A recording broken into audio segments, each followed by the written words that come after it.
नमस्कार, मैं मेघा हिंदुस्तानी स्वागत करती हूँ आपका माटी के लाल पर। हरियाणा और जम्मू कश्मीर दोनों ही राज्यों में विधानसभा चुनाव जारी है। पहले चरण का मतदान तो समाप्त भी हो गया है जम्मू कश्मीर में, और ऐसे में लोग तरह तरह की कयास लगा रहे हैं। अलग अलग पोर्टल जो है वो दावा कर रहे हैं कि किस राज्य में किसकी सरकार बनेगी। लेकिन हम आपको सटीक विश्लेषण बताएंगे और ये भी बताएंगे कि कैसे कांग्रेस के मैनिफेस्टो से भारतीय जनता पार्टी की नींद उड़ गई है। सबसे पहले शुरुआत करते हैं कि आखिर कौन से वायदे हरियाणा और जम्मू कश्मीर वासियों के लिए इस बार कांग्रेस ने किया है और कैसे भारतीय जनता पार्टी के संकल्प पत्र से ये वादे बेहतर है।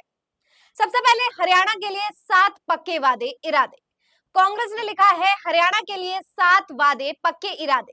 महिलाओं को शक्ति, हर महीना 2,000 रुपए, 500 रुपए में गैस सिलेंडर, सामाजिक सुरक्षा को बल, 6,000 रुपए बुढ़ापा पेंशन, 6,000 रुपए दिव्यांग पेंशन, 6,000 रुपए विधवा पेंशन, पुरानी पेंशन बहाल होगी, युवाओं को सुरक्षित भविष्य, 2 लाख पक्की भर्ती, नशा मुक्त हरियाणा, हर परिवार को खुशहाली, 300 यूनिट मुफ्त बिजली, 25 लाख तक का मुफ्त इलाज, गरीबों को छत, 100 गज का प्लॉट, 3.5 लाख की लागत से 2 कमरों का मकान, किसानों को समृद्धि, एमएसपी की कानूनी गारंटी, तत्काल फसल मुआवजा, पिछड़ों को अधिकार, जातिगत सर्वे, क्रीमी लेयर की सीमा 10 लाख रुपए।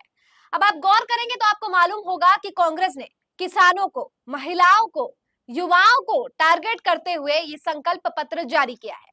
महिला जो भारतीय जनता पार्टी के लिए साइलेंट वोटर्स के तौर पर नजर आती है, वो महिला वोटर्स को टारगेट करके कांग्रेस इस बार अपने खेमे में ला गई है।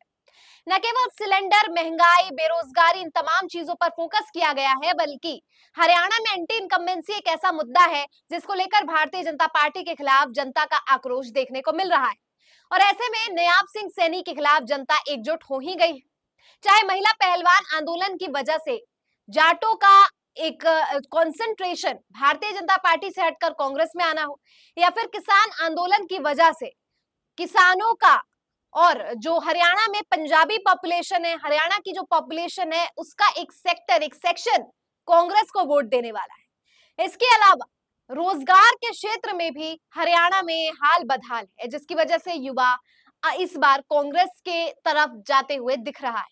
तो ये वो तमाम कारण है जिसकी वजह से इस वक्त कांग्रेस का पलड़ा जो है वो भारी नजर आ रहा है। इसके अलावा अगर जम्मू कश्मीर चुनावों की बात करें तो स्टेटहुड एक ऐसा मुद्दा है जिसको लेकर कांग्रेस और इंडिया गठबंधन काफी ज्यादा तवज्जो इसको दे रहा है और सशक्ति के साथ उभर भी रहा है, क्योंकि कश्मीर वासी जो है इस वक्त अपने कश्मीर को पूर्ण राज्य का दर्जा दिलाने के लिए सबसे ज्यादा अग्रसर है।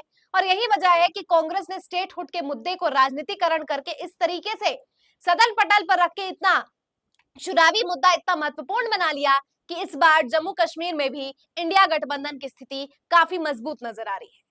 तो क्या वायदे इस वक्त कांग्रेस ने जम्मू कश्मीर में के लिए किए हैं वो आपको बताते हैं। कांग्रेस लिखती है जम्मू कश्मीर के लिए कांग्रेस की गारंटी, स्टेटहुड का हक, जम्मू कश्मीर को स्टेटहुड दिलाएंगे, महिला सम्मान हमारा हक, घर की मुखिया को हर महीने 3,000, स्वयं सहायता समूहों के लिए 5 लाख तक का ब्याज मुक्त खर्च, अच्छी सेहत हमारा हक, हर परिवार को 25 लाख तक का हेल्थ बीमा, 30 मिनट में सस्ती हेल्थ सर्विसेज, हर तहसील में एम्बुलेंस से लैस मोबाइल क्लिनिक, हर जिले में सुपर स्पेशलिटी अस्पताल, कश्मीरी पंडितों का हक, कश्मीरी पंडितों के रिहैबिलिटेशन के लिए डॉक्टर मनमोहन सिंह की योजना पूरी तरह लागू होगी, ओबीसी का हक, संविधान के तहत पिछड़े वर्ग को पूरा हक, हमारी नौकरी हमारा हक, 1 लाख खाली नौकरियां भरेंगे, हमारा अनाज हमारा हक, परिवार के हर सदस्य को 11 किलो राशन मिलेगा।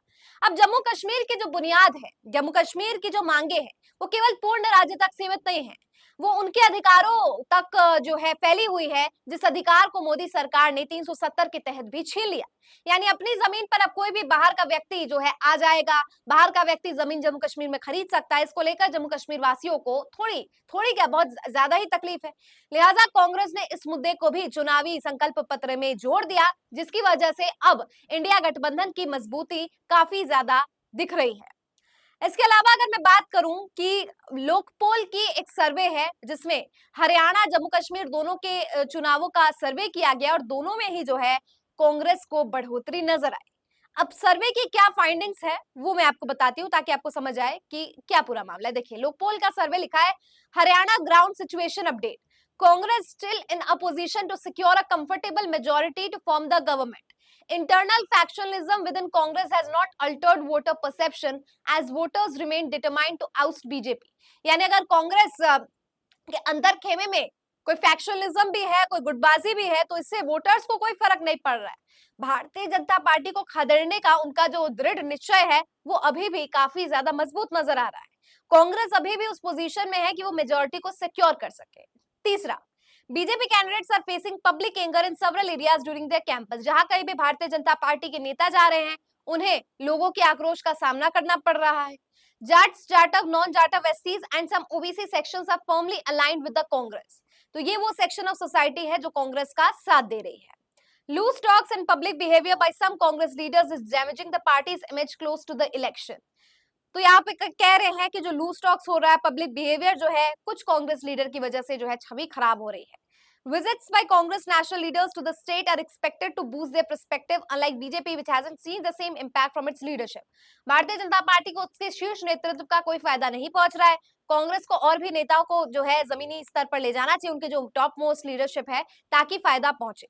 इसके अलावा दीपेंद्र हुड्डा की फैन फॉलोइंग आपको पता है, जबरदस्त फैन फॉलोइंग के साथ वो हरियाणा में है और ऐसे में इस वक्त कांग्रेस की मजबूती ही नहीं बल्कि कांग्रेस बाजी मारते हुए भी नजर आ रही है। तो क्या लगता है आपको इस पूरी खबर पर? कमेंट सेक्शन के जरिए मुझ तक पहुंचाइए। फिलहाल मुझे दीजिए इजाजत और देखते रहिए माटी के लाल। धन्यवाद।